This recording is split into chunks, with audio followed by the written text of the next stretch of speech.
اللهم صل وسلم وبارك على سيدنا محمد وعلى آله وأصحابه أجمعين.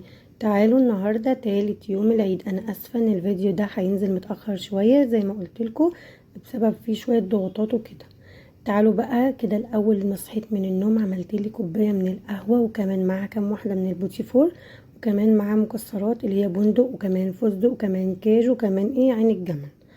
يبقى تاني، اول ما صحيت من النوم كده كلهم لسه نايمين قلت اعمل لي كوبايه قهوه كده فوق. فعملت كوبايه من القهوه وكمان معاها بوتي فور وكمان بندق وكمان عين الجمل وكمان فستق وكمان كاجو. تعالوا بقى علشان اجهز الفطار. عملت قالب كبير كده او طبق كبير من الكبده، ما شاء الله الطبق مليان، وكمان عملت سلطه وكمان جبت جرجير غسلته كويس جدا ونضفته وبعدين حطيته في طبق. وكمان عملت بطاطس صوابع كده بالطماطم والفلفل والبصل، طعمها خطير يا جماعه من غير ولا نقطه ميه. هبقى اعملها معاكم في مره، بس والله كنت مستعجله شويه. وكمان الكبده دي عاملاها ببصل وفلفل. ده احلى فطار ده ولا ايه؟ ده فطار تالت يوم العيد. طبعا انا مش بصور معاكم كل يوم الفطار، بس بديكوا افكار. يعني مثلا ممكن اديكوا افكار انا فطرت ايه النهارده، اجي بكره اعمل نفس الفطار، مثلا مش هصوره معاكم، او كمان كام يوم مش هصوره معاكم. تعالوا بقى، انا هعمل غدا سريع وحلو في نفس الوقت. كان عندي كفته مصبعه وحاطه في الفريزر، ده كيلو من الكفته كده اللي هي كيلو من اللحمه المفرومه بالظبط. وطبعا الكيلو من اللحمه المفرومه ده صبعته وعملته زي ما انتوا شايفينه كده وحفظته في الفريزر. بعد كده دلوقتي هجيبه وادخله الفرن علشان يستوي. تعالوا بقى علشان اعمل رز بسمتي.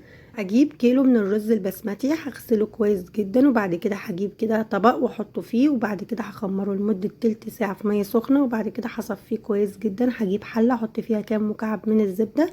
اول لما بيسخنوا معايا كده وبيسيحوا، بعد كده بنزل عليهم بالرز. بعد لما صفيته كويس جدا، بعد كده بنزل عليه بقرنفل، حبهان، ورق لورا، ليمون لومي، وشويه من الكركم، وافضل اقلب فيه تقلبتين تلاتة كده. اول ما بيسخن معايا كده في الزبده، بنزل عليه بميه سخنه من الكتل.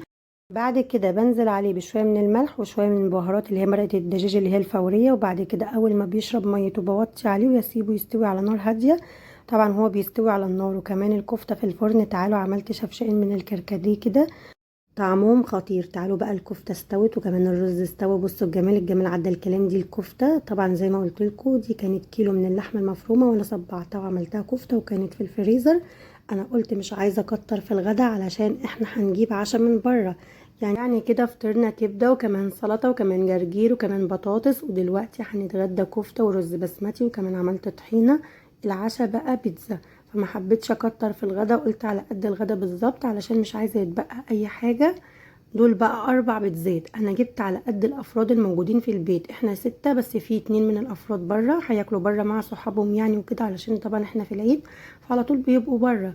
والاولاد غير البنات، فهم هياكلوا مع اصحابهم بره. فاحنا جبنا 4 بيتزات على قد ال4 افراد الموجودين في البيت بس، وبقيه الافراد بره. بصوا الجمال، الجمال عدى الكلام. طعمها خطير يا جماعه، والاطراف كلها محشيه جبن، طعمها رهيب.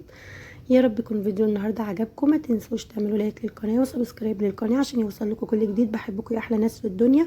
واستنوا هنزل الفيديوهات الجديده اللي هي بتاعه اللانش بوكس، هتاخدوا افكار عن اللانش بوكس. طبعا البيتزا دي تشكيله فيه 2 اللي هي شيش وكمان 2 لحمه مفرومه. عايزه اقول لكم ان الكفته بعد ما استوت حطيت لها فحم كده، بقت طعمها خطير اكنها مشويه على الفحم، احلى من بتاعه بره. مع